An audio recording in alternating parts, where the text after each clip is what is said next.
Sunrise on top of a sleeping giant. Tough to beat that. Selamat pagi! Good morning, guys, and right now, just behind us here is Mount Agung, a powerful volcano that 2 years ago basically closed down air travel completely to Bali and scared off a lot of tourism from this area. But today's video is going to show you that not only is this area safe, it is extraordinarily beautiful, and if you don't come to Karangasem during your visit, you are missing out on one of the main attractions to Bali.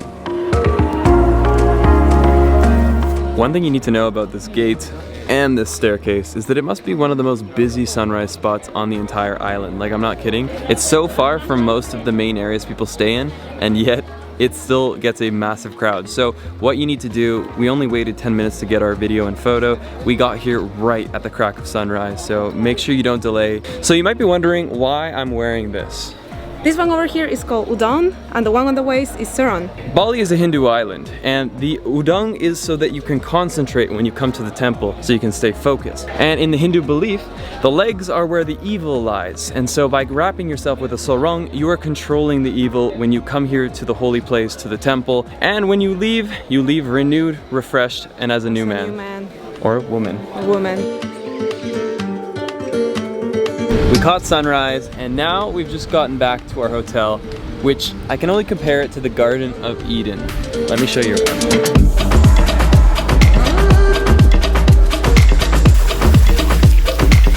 The most beautiful hotel that I've had the privilege of staying in here in Bali. It is this incredible eco-style luxury hotel, all tucked away, hidden in Cidamin, Bali. Incredible rice terrace views. You can actually see the locals out there working. What I love about Cidamin, as you've seen in some of my previous videos, is the local culture is still intact. It's not been overtaken by tourism, and so you see so much of the things that make Bali special still here, authentically practiced. We just basically came back for a quick breakfast, and we're back on the road because our next stop is taking us to the Blue Lagoon. And welcome to Padang Bai. Most people, including myself, didn't know this existed.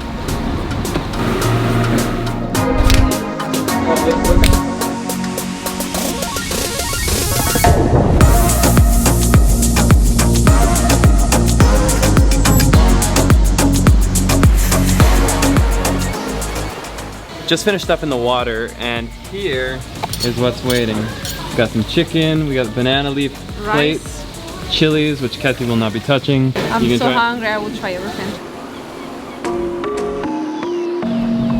So we just watched the sunset from our beautiful poolside villa. This has to be the most incredible view in the entire world. And I'm not even sugarcoating it. If I could choose anywhere to stay, I think it'd be right here in this exact room with this exact view. We're gonna go grab some food now. The restaurant is like all of 5 meters away. It's just right over there.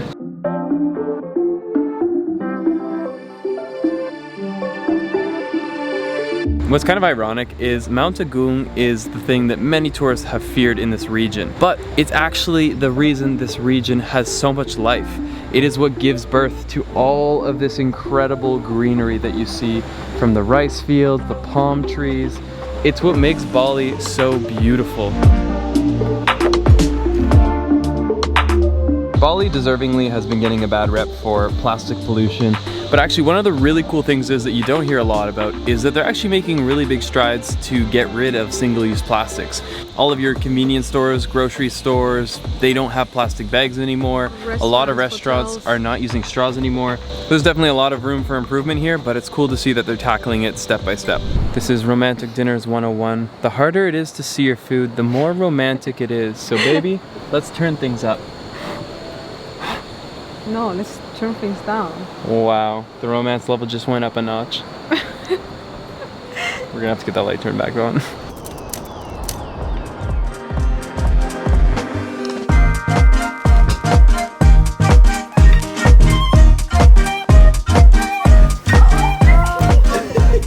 After 45 minutes of yoga, I think we have something to share with you. Let's do this. We're ready. We're pros now.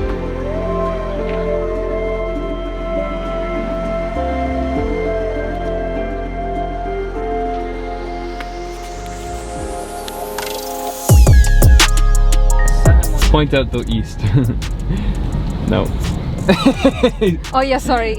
We're gonna be traveling all along this east side here today. We've been here in Bali part-time for 1.5 years, and I've been coming here for 4 years, yet I don't know the side of the island.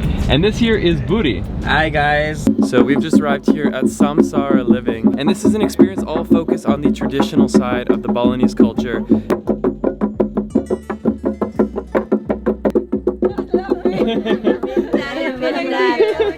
Bagus! Back in the day, that is how they used to prepare rice. I have no rhythm in my bones, but if I did, I would dance to that. You don't want to see that. So right now, we are going to get changed into, is it traditional style? Traditional sarong, Balinese traditional. Sounds custom. good. Yeah. All right. I hope you are. I'll follow you. Yeah, okay.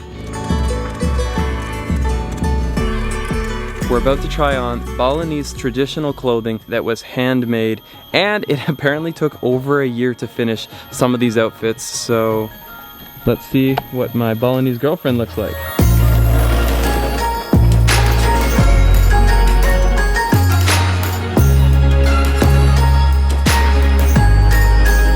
This entire room is full of the 14 stages of a Balinese person's life. Is that how you would best describe it? Rite of passage, we can say. From birth at the end of that room all the way to stage 14, which is when somebody passes away. And one of them that kind of stood out is this one right here, Metata. Matata. Tooth filing. In the Hindu belief, it's said that the teeth are kind of like one of the 6 sins. And so by filing it down a little, it allows you to go into marriage, into adulthood with your self-controlled. Every Balinese person, before they entering the marriage life, they gotta be performing this kind of ceremony. Wow.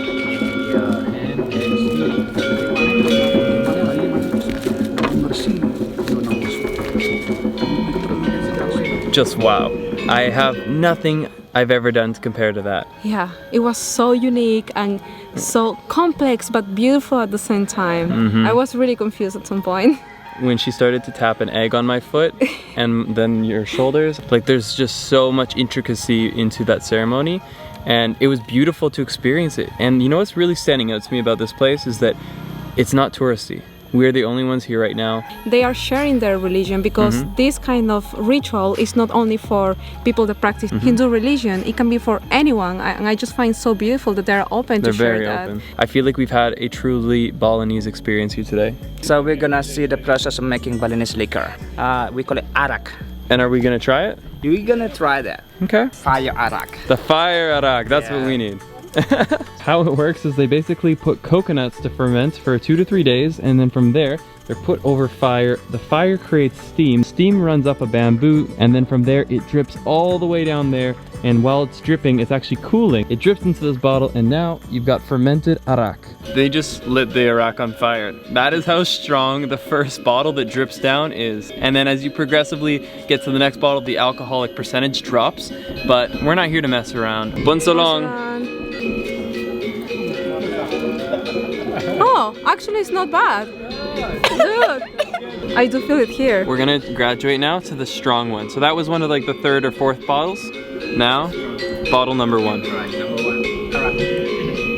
You're not gonna have any? No, okay. I don't want. So that leaves one of us.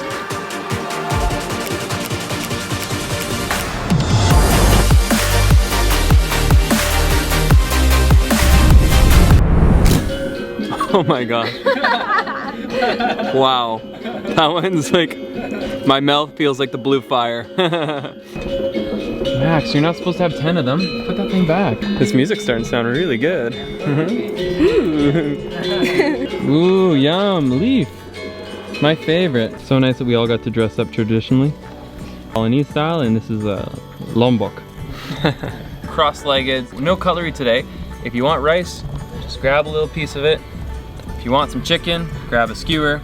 So this is dalawar, and dalawar is coconut, meat, and a bit of spices all mixed up, chopped together, and flour. Really good.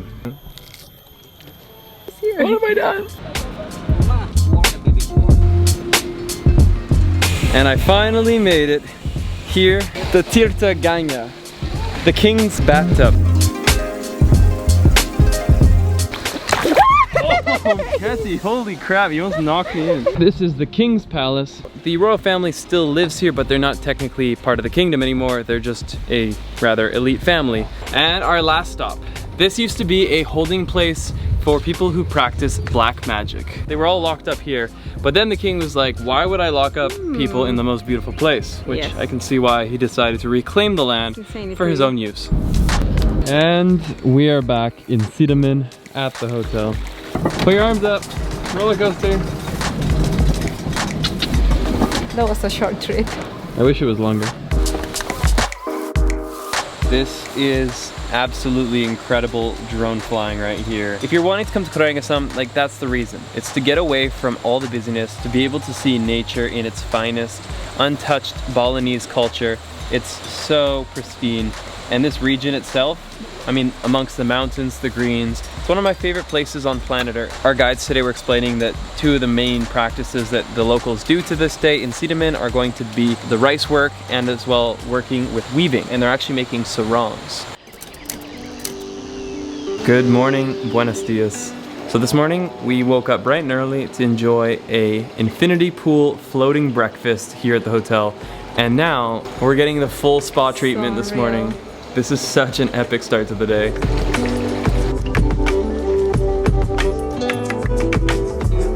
Avocado and toast? Good. Avocado smoothie? Pretty good. Avocado scrub? Now that's where it's at.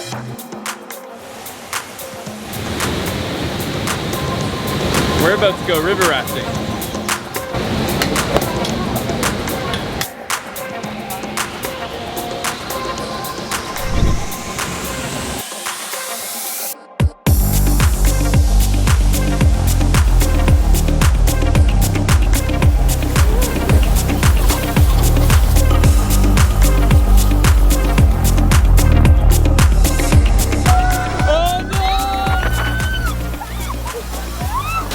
Right now we are about halfway through the 15 kilometers of rapids. This is something I wouldn't have originally thought to do here in Bali, but it's a must do if you're coming here. And you get to see one of the most beautiful sides of Bali, the untouched Karangasem nature. This surpasses my expectations tenfold. I'm loving this. The final temple stop of this Karangasem trip is right here to the Mother Temple, the largest temple complex on the entire island. Now, one really crazy thing about it that you can't see right now is that right behind me is Mount Agung. And one really crazy thing is that in 1963, Mount Agung had a 1-year-long eruption. It was going off for an entire year. And with that, it actually started on the same day the people in this village were beginning their 100-year celebration. With the Balinese being extremely superstitious, they actually believed they had angered Agung, that they had angered the spirits, and that was the reason for the eruption, was because they had chosen the wrong day to begin their 100-year celebration. Just a small piece of history behind this incredible monument right here. Cheers! I never thought I'd be doing this, but we are currently at a winery here in Karangasem. This is Raphael, and she is from France, and she's going to be sharing with us some of the wines here.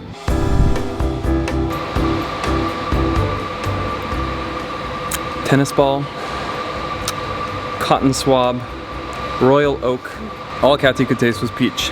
It takes a master sommelier such as myself to know good wine. But we are now going to be trying 3 different wines, and the cool thing is we're pairing them with Indonesian food, which I have never had wine and Indonesian food at once. Yeah, me either. But I'm sure it's gonna be incredible because the wine quality, so far it's been really good. It's been great. So this is our first pairing. We've got here a white wine with kind of like an Indonesian sweet potato yam. The owner actually has brought over a lot of the practices from France. All the state-of-the-art equipment is here, but they have their own unique spin. They've got some unique grapes that they grow here, as well as some different methods so that they can survive the harsh heat. This and the wine together, huge thumbs up for number 1. The next on our culinary journey, this is minced chicken wrapped with a crepe. I'm just loving life right now. Something that you should know when you do wine tasting is that first you need to try the wine before the food, then you eat the food, and then you taste the wine again to see what's gonna be the big change. I know, raspberry. Oak. You don't smell that raspberry? I have a terrible sense of smell. Ever since I was born, it's always been a weakness of mine. This is so sad. Was she right? Was she right? I thought she was just BSing, but fair enough. No. We do aging with oak, and oak gonna bring the vanilla flower. I said oak. I said Always vanilla. guess oak. We nailed it. Together. Teamwork. We've had a kind of negative experience with the Balinese wine scene. But in all fairness, we've been ordering the cheaper wines at some of the restaurants we visited. But this wine right here is actually not that expensive. We're talking about 15 US dollars for a bottle. I think I'm gonna start drinking wine again in Bali. So I'm not gonna lie, I'm feeling a little tipsy. I had 4 or 5 glasses. And they just gave us a bottle of wine as a little sayonara gift. I guess this is a perfect time to end the video. Karangasem has been freaking amazing. Like, romantic, relaxing, beautiful. Everything I wanted from a trip in Bali has been right here, and this is kind of like a lesser known guide to Bali. I want to say a big thank you to Wonderful Indonesia for sponsoring today's video. They have showed us an amazing itinerary. And lastly guys, if you enjoyed today's video, hit the subscribe button because I post new videos every single Saturday. My whole life goes into this. And if you enjoyed the video, hit that like button. It actually makes a really big difference. Let's get lost again in the next one.